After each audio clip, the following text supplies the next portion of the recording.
Hello everyone, कैसे हैं आप सब। मेरा नाम नीलोफ़र है दोस्तों। उम्मीद करती हूँ आप सब ठीक होंगे और घर पर सेफ़ होंगे। तो आज से एक नया ही टॉपिक शुरू करने वाली हूँ मैं। जैसे आप स्क्रीन पर देख रहे हैं, कॉन्स्टिट्यूशन ऑफ इंडिया जो है उसके बारे में हम लोग डिस्कस करेंगे। जो भी कॉम्पिटिटिव एग्ज़ाम्स में इम्पॉर्टेंट पॉइंट्स होते हैं, जो भी कॉन्स्टिट्यूशन से पूछे जाते हैं, वो सब हम लोग डिटेल से पढ़ेंगे। आज इंट्रोडक्शन क्लास है, कल से हम लोग आर्टिकल्स को डिस्कस करेंगे। अगर कहीं भी ज़रूरत पड़ी तो आर्टिकल्स को हम लोग निमोनिक्स के द्वारा भी हम लोग उसको याद करने की कोशिश करेंगे। तो आज से एक नई सीरीज़ स्टार्ट हो रही है जो कि कॉन्स्टिट्यूशन ऑफ इंडिया है, जिससे बहुत सारे सवाल आपके कवर हो जाते हैं एग्ज़ाम से। जैसे आर्टिकल्स में क्वेश्चंस बन जाते हैं, या फिर जो भी सोर्सेस ऑफ कॉन्स्टिट्यूशन जो डिफरेंट डिफरेंट कंट्रीज़ से लिए गए हैं वहाँ से भी क्वेश्चंस बन जाते हैं, या फिर शेड्यूल से क्वेश्चंस बन जाते हैं। Fundamental duties, rights, directive principles, DPSP से भी क्वेश्चंस बन जाते हैं। तो ऐसे कई सारे क्वेश्चंस कवर हो जाते हैं अगर हम इस कॉन्स्टिट्यूशन ऑफ इंडिया के पार्ट को अगर अच्छे से प्रिपेयर करके एग्ज़ाम में जाते हैं तो मेरी यही कोशिश रहेगी कि आपको इसमें से ज़्यादा मैं चीज़ें याद कराऊं कि इससे क्वेश्चंस जो है अच्छे से कवर होने के बहुत ज़्यादा चांसेस हैं। तो आप अगर एसएससी भी देख लेते हैं तो सीजीएल, सीएचएसएल, एमटीएस, कई सारे एग्ज़ाम्स में क्वेश्चंस पूछे जा चुके हैं। प्रीवियस ईयर क्वेश्चंस पेपर आप देखते हैं तो आज का लेक्चर स्टार्ट करने से पहले एक छोटी सी इन्फॉर्मेशन देना चाहूँगी। हमारे चैनल प्रॉक्सी ज्ञान ने एक इनिशिएटिव स्टार्ट किया है जो कि 1-on-1 काउंसलिंग का है।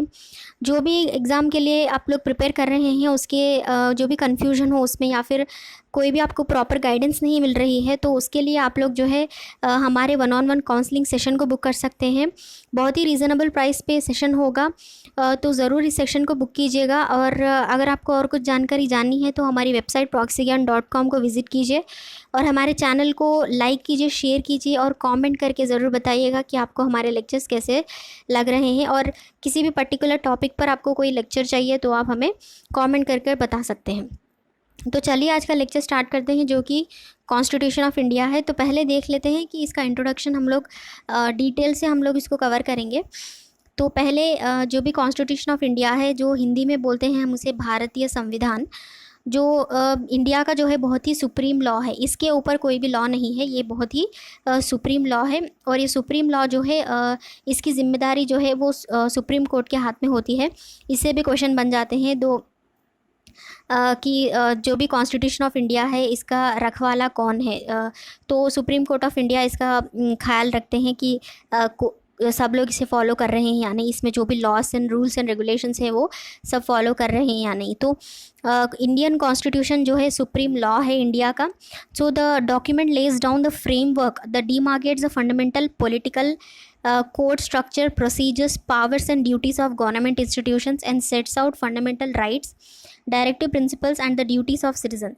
तो इसमें कॉन्स्टिट्यूशन में क्या क्या कवर होते हैं कि कॉन्स्टिट्यूशन इज़ ए कंप्लीट जो भी गवर्नमेंट चलाने के लिए या भी सिटीज़न के हिसाब से या फिर कोई भी फेडरल स्ट्रक्चर के हिसाब से हम देखेंगे तो इसमें सारे जो भी स्ट्रक्चर हैं उसके बारे में, प्रोसीजर्स जो हैं कि इलेक्शन कैसे होगा, डिफरेंट या फिर प्रेसिडेंट, प्राइम मिनिस्टर या फिर कैबिनेट का जो भी इलेक्शन है उसके प्रोसीजर्स इसमें हैं, या फिर पावर्स जो हैं प्रेसिडेंट के, कंट्रोलर, ऑडिटर जनरल, कई सारे जो भी हायर अथॉरिटी जो होते हैं उनके सारे पावर्स के बारे में इसमें है।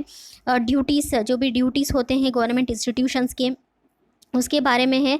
और जो भी फंडामेंटल राइट्स होते हैं हमारे सिटीजन्स के, हम सिटीजन्स के, वो सारे भी इसमें हैं। और डायरेक्टिव प्रिंसिपल्स, जो भी directive principles of state policy होते हैं, डीपीएसपी, जो भी स्टेट के लिए डायरेक्टिव प्रिंसिपल्स हैं कि वो फॉलो करें उनको, वो सारे हम लोग डिस्कस करेंगे। और जो भी ड्यूटीज़ हैं, फंडामेंटल ड्यूटीज़ ऑफ सिटीजन्स को भी इसमें कवर किया गया है। तो it is the longest written constitution of any country.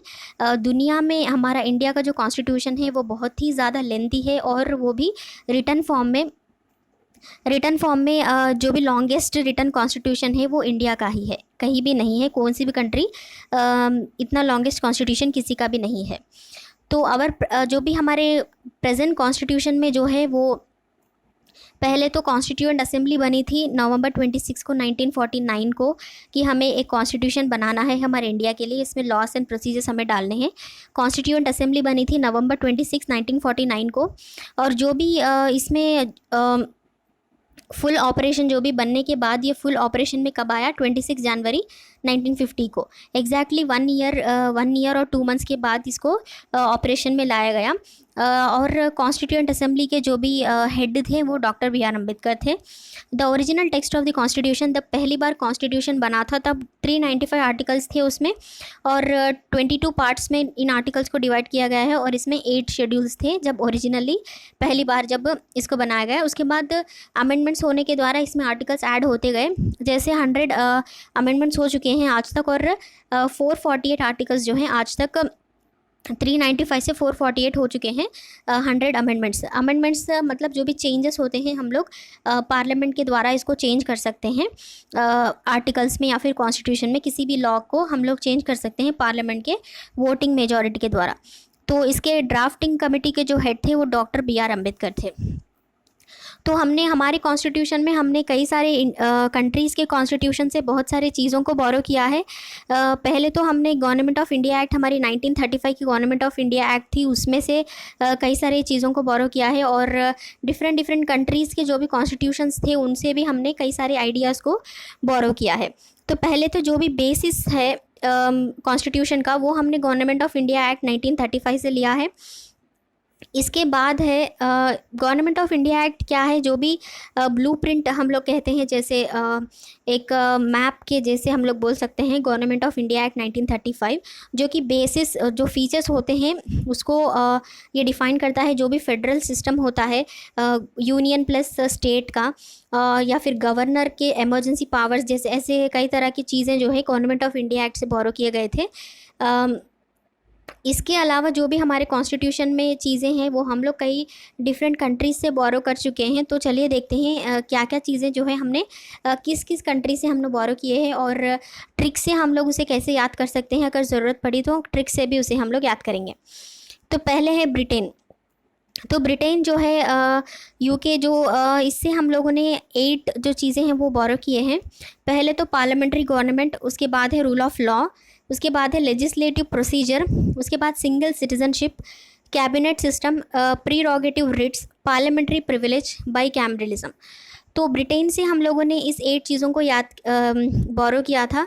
तो अच्छा, इसको हम लोग याद कैसे करें? तो याद करने का तरीका ये है कि ब्रिटेन ने हमारे ऊपर रूल किया था, तो एक हाइपोथेटिकल थॉट से हम लोग इसको सोचेंगे कि जो भी उन्होंने हमारे कंट्री में आकर रूल किया था तब सब जो भी हमारे बेसिक फॉर्म ऑफ गवर्नमेंट है उन्होंने ही इंट्रोड्यूस किया था।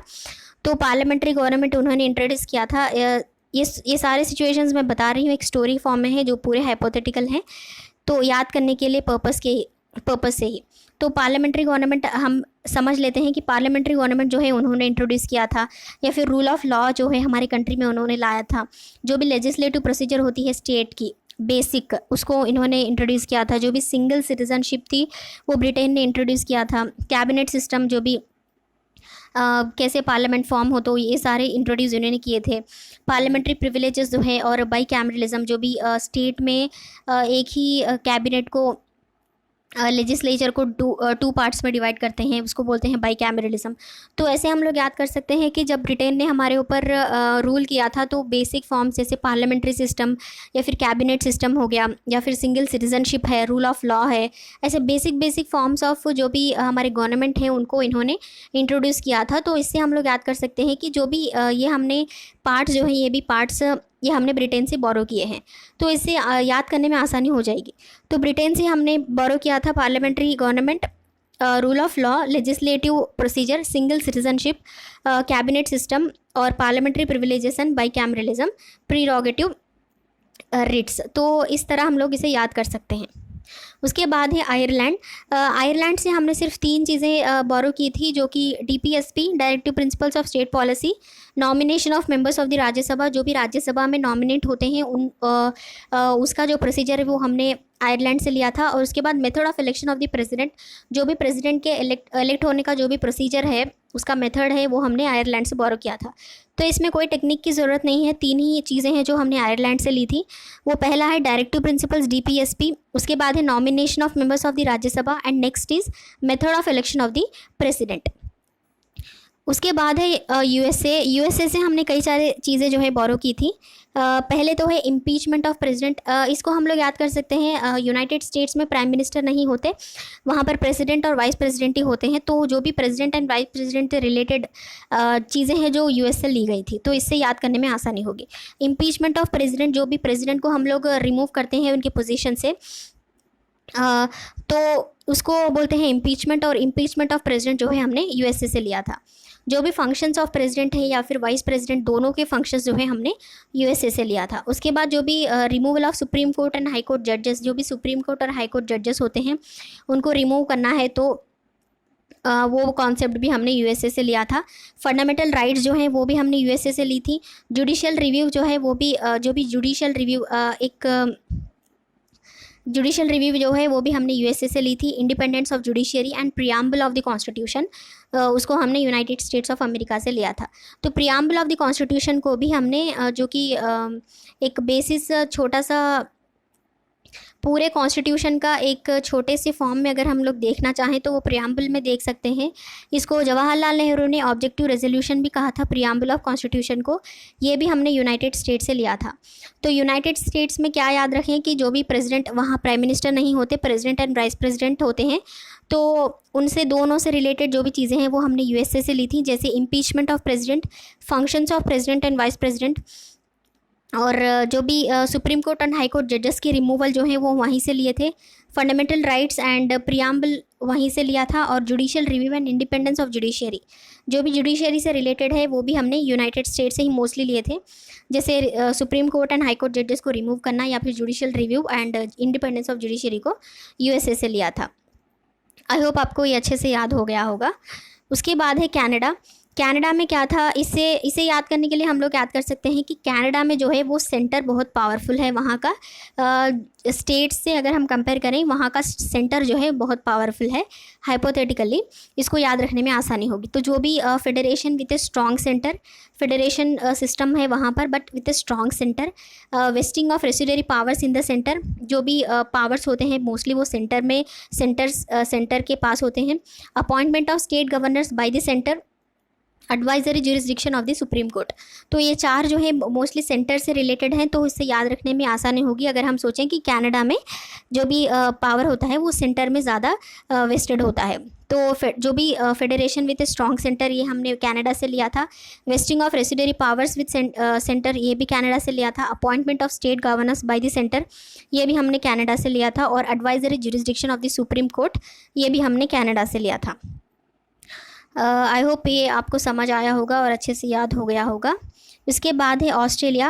ऑस्ट्रेलिया से हमने क्या क्या लिया था, इसको एक ट्रिक से याद करेंगे कि इसकी ट्रिक है यूनिटी इन द सेंस कि जो भी मिलकर काम करेंगे, या फिर फ्रीडम हो गया, यूनिटी हो गई, फ्रेंडशिप हो गई, बायलैटरल रिलेशनशिप हो गया, ये सब अगर हम ऑस्ट्रेलिया से रिलेट करते हैं तो इसमें आसानी से याद हो जाएगा। कॉन्करेंट लिस्ट का जो कॉन्सेप्ट था वो हमने ऑस्ट्रेलिया से लिया था। कॉन्करेंट लिस्ट में जो है चेंजेस जो है बोथ सेंटर एंड स्टेट दोनों इसमें कर सकते हैं। तो both centre and state unity, इसमें एक कॉन्सेप्ट यूनिटी का आ गया। तो कॉन्करेंट लिस्ट जो है हमने ऑस्ट्रेलिया से लिया था। उसके बाद freedom of trade in the sense कि कोई भी टैरिफ ना हो, लेस टैरिफ के साथ, लेस टैक्स के साथ हम लोग ट्रेड कर सकते हैं। यूनिटी के साथ हम मिलकर फ्री ट्रेड कर सकते हैं, ऐसे हम लोग इसे याद कर सकते हैं। कॉमर्स एंड इंटरकोर्स, जो भी कॉमर्स है ये ऑस्ट्रेलिया से हमने लिया था। उसके बाद जॉइंट सिटिंग में भी हम लोग यूनिटी का एक सेंस ला सकते हैं कि जो भी राज्यसभा लोकसभा जॉइंट सिटिंग जब मिलकर यूनिटी से एक ये लोग बैठते हैं, तो पार्लियामेंट में अगर जॉइंट सिटिंग होती है तो यूनिटी, इसमें एक मीनिंग आता है यूनिटी। तो ऑस्ट्रेलिया को हम लोग यूनिटी से कनेक्ट करेंगे, याद करने में आसानी होगी। तो पहले तो कॉन्करेंट लिस्ट, जो both union and state changes कर सकते हैं, both union and state unity.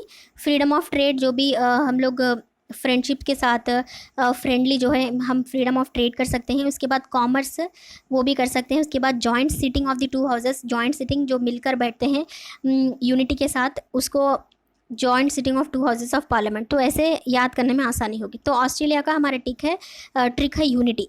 तो ऑस्ट्रेलिया से हमने क्या क्या सोर्सेज लिए थे, concurrent list, freedom of trade, commerce and intercourse, the joint sitting of the two houses of the parliament.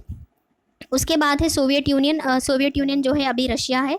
तो रशिया से हमने लिया फंडामेंटल ड्यूटीज़ और आइडियल्स ऑफ जस्टिस, जो भी सोशल इकोनॉमिकल एंड पॉलिटिकल जो भी आइडियल्स हैं जस्टिस में प्रियाम्बल में, वो हमने रशिया से लिया था। तो रशिया से एक याद कर सकते हैं कि जब लेनिन के टाइम पर जब रेवोल्यूशन हुआ था, तो उससे हम लोग याद कर सकते हैं, जैसे सोच सकते हैं कि लेनिन ने ज़्यादा फोकस फंडामेंटल ड्यूटीज़ पे किया था वहाँ के सिटीजन्स के ट्रस्ट को गेन करने के लिए।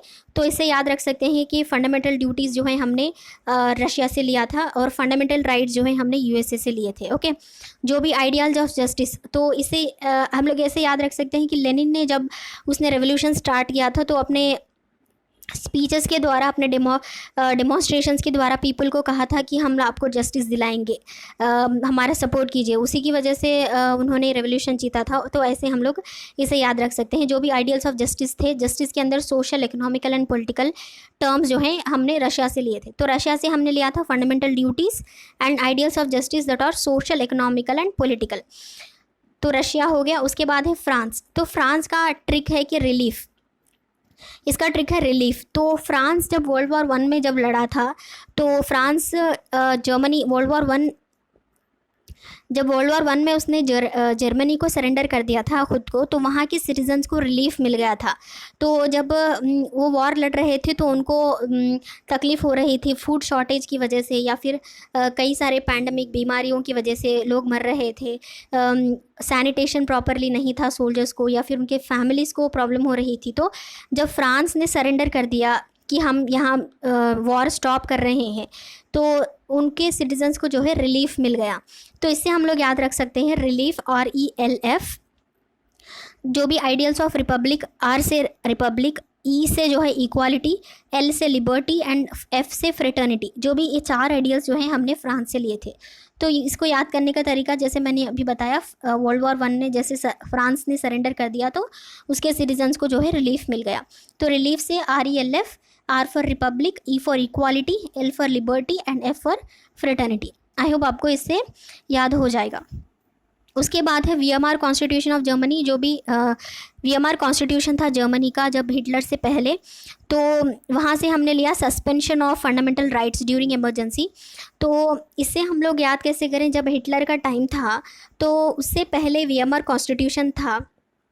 तो हिटलर ने जो भी ग्रेट डिप्रेशन हुआ था जर्मनी में, उसका दोष वीएमआर कॉन्स्टिट्यूशन को दिया था।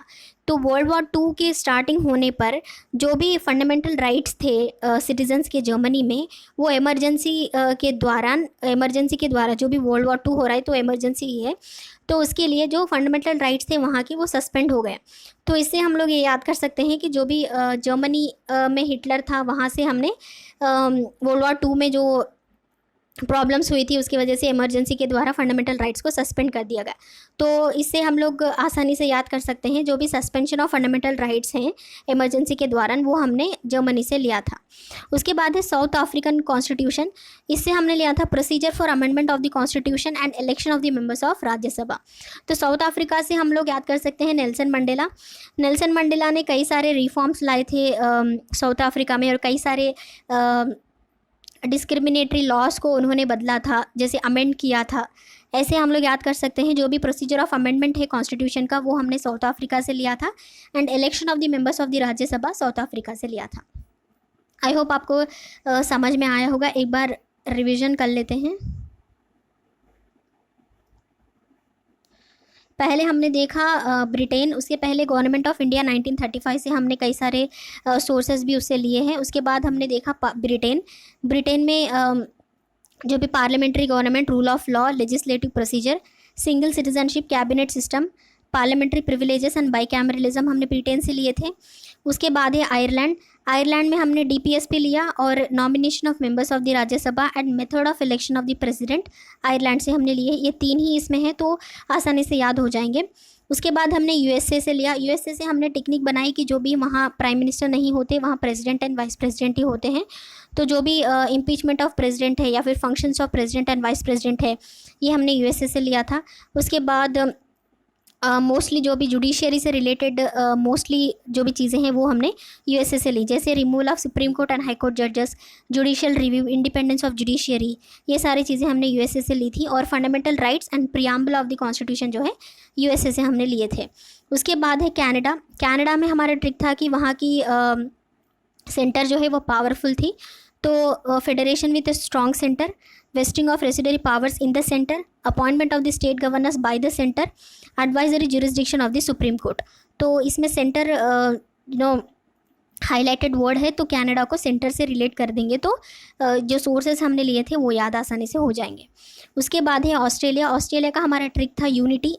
यूनिटी इन द सेंस हम लोग मिलकर काम करेंगे, फ्रेंडली काम करेंगे, ऐसे सारे चीज़ें हम लोग ऑस्ट्रेलिया को रिलेट करेंगे तो जो भी चीज़ें हमने ली थी ऑस्ट्रेलिया से वो आसानी से याद हो जाएंगी। जैसे कॉन्करेंट लिस्ट, जो स्टेट एंड सेंटर दोनों मिलाकर उसमें चेंजेस कर सकते हैं। Freedom of trade, friendly, unity, commerce and intercourse and the joint sitting of the two houses of the parliament, जैसे राज्यसभा एंड लोकसभा दोनों मिलकर जब जॉइंट सिटिंग करते हैं यूनिटी के साथ, उसको हम ऑस्ट्रेलिया से हमने लिया था। तो उसके बाद है सोवियत यूनियन। रशिया का हमारा ट्रिक था लेनिन। जब भी रशियन रेवोल्यूशन हुआ था तब लेनिन ने अपने पीपल को कहा था, ये सारी चीज़ें हाइपोथेटिकल है, फंडामेंटल ड्यूटीज़ के इम्पोर्टेंस उसने उन्हें बताई थी और जो भी जस्टिस उनको दिलाएंगे ऐसे उन्होंने कहा था। तो ideal of justice, social, economical and political जो भी प्रियम्बल में है वो सारे हमने रशिया से लिए थे। तो नेक्स्ट फ्रांस है। फ्रांस का हमारा ट्रिक है रिलीफ। जब फ्रांस ने वर्ल्ड वॉर में सरेंडर कर दिया था तो अब उनके सिटीजन्स को रिलीफ मिल गया था, तो ऐसे याद रखेंगे। तो रिलीफ का in the sense RELF, R से रिपब्लिक, E से इक्वालिटी, L से लिबर्टी एंड F से फ्रेटर्निटी। तो ये 4 आइडियल्स जो हैं हमने फ्रांस से लिए थे। उसके बाद है वीएमआर कॉन्स्टिट्यूशन ऑफ जर्मनी। जो भी जर्मनी के टाइम पर हिटलर के टाइम पर जब भी वॉर हुआ था तो वहाँ पर इमरजेंसी डिक्लेयर कर दी गई थी, फंडामेंटल राइट्स को सस्पेंड कर दिया गया था। तो ऐसे हम लोग याद कर सकते हैं। आप लोग पॉपुलरली रिलेट कर पाएंगे जर्मनी को हिटलर से, तो इससे ज़्यादा आसानी होगी याद करने में। उसके बाद है south African constitution. South Africa का हमारा ट्रिक था नेल्सन मंडेला। नेल्सन मंडेला ने जो भी डिस्क्रिमिनेटरी लॉस थे या फिर कोई और लॉस थे उनको बदला और बदलाव लाया वहाँ पर, तो अमेंड किया, बदलाव इन द सेंस अमेंड किया। तो प्रोसीजर ऑफ अमेंडमेंट जो है हमने procedure of amendment of constitution जो साउथ अफ्रीका से लिया था, और election of members of the Rajya Sabha हमने साउथ अफ्रीका से लिया था। आई होप आपको आज का लेक्चर पसंद आया होगा और मेरे जो ट्रिक्स हैं वो भी पसंद आए होंगे, याद करने में आसानी हुई होगी। कमेंट करके बताइएगा कि कैसे लगी आपको ये ट्रिक्स और याद करने में कैसे आपको अच्छे से आसानी हुई होगी। अगले लेक्चर में फिर एक और इंटरेस्टिंग टॉपिक के साथ और ट्रिक्स के साथ मिलती हूँ। तब तक के लिए बाय बाय, टेक केयर।